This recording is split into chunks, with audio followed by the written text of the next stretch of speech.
Bonjour, je suis Bénistan Julien, votre professeur de physiologie. Bienvenue sur DigiSchool. Aujourd'hui, nous allons parler de l'anatomie du foie et de la vésicule biliaire.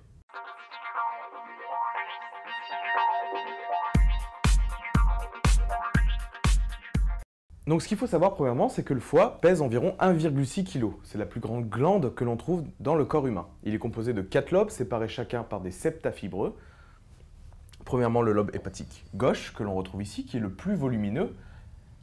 Ensuite, le lobe hépatique droit, qui est le plus étroit. Et entre ces deux lobes, on trouve le lobe carré et le lobe caudé. La vésicule biliaire est située au niveau du lobe hépatique gauche. Et ensuite, on peut voir ici qu'au niveau entre le lobe hépatique gauche et droit, il y a arrivée de la veine porte et de l'artère hépatique qui sont responsables de l'irrigation vasculaire du foie. Enfin, au niveau nerveux, le foie est innervé à la fois par le système autonome parasympathique et le système autonome sympathique. Ces deux systèmes vont venir se rejoindre au niveau du foie et former un plexus antérieur et un plexus postérieur. En ce qui concerne l'irrigation hépatique, il faut savoir que le foie accueille 25% du débit cardiaque total. Et donc ce débit est séparé entre la veine porte et l'artère hépatique. 2/3 du débit provient de la veine porte. La veine porte apporte tout le sang veineux provenant de l'intestin. Et donc c'est un sang extrêmement riche en nutriments mais pauvre en oxygène. A l'inverse, 1/3 du débit vasculaire arrivant au foie provient de l'artère hépatique. Et cette artère hépatique apporte un sang riche en oxygène mais pauvre en nutriments. Une fois que la veine porte et l'artère hépatique entrent au niveau du foie, cette artère et cette veine vont former des branches et ces branches vont fusionner pour former les sinusoïdes. Donc à l'intérieur des sinusoïdes, on va retrouver à la fois du sang artériel et du sang veineux. Une fois le sang passé par ces sinusoïdes, ils vont se rejoindre pour former des vénules et ces vénules vont se rejoindre pour former 3 veines sus-hépatiques.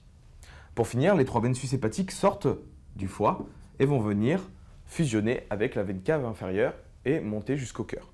En ce qui concerne la vésicule biliaire est située sous le foie et la bile stockée à l'intérieur de cette vésicule provient du foie lui-même. Plus précisément, il provient de canalicules qui vont ensuite former des ductules biliaires et ces mêmes ductules biliaires vont fusionner pour former le canal hépatique droit et le canal hépatique gauche. Ces deux canaux hépatiques vont fusionner pour former le canal hépatique tout court. Au niveau de la vésicule biliaire, on distingue 2 voies. Une première voie, une voie principale qui est formée par le canal hépatique et le canal cholédoque qui a pour rôle d'acheminer la bile jusqu'à l'ampoule de Vater. Donc ampoule de Vater. Cette ampoule est fermée par le sphincter d'Oddi et accueille la bile et le suc pancréatique entre les phases de digestion. Et enfin, on a une seconde voie associée à la voie principale d'acheminement. On a la voie secondaire de stockage qui est représentée par la vésicule biliaire elle-même et le canal cystique. Et en fait, cette voie va permettre donc de stocker la bile entre chaque période interdigestive. Bon, ce sera tout pour cette vidéo. Vous pouvez retrouver la fiche associée. À bientôt sur DigiSchool.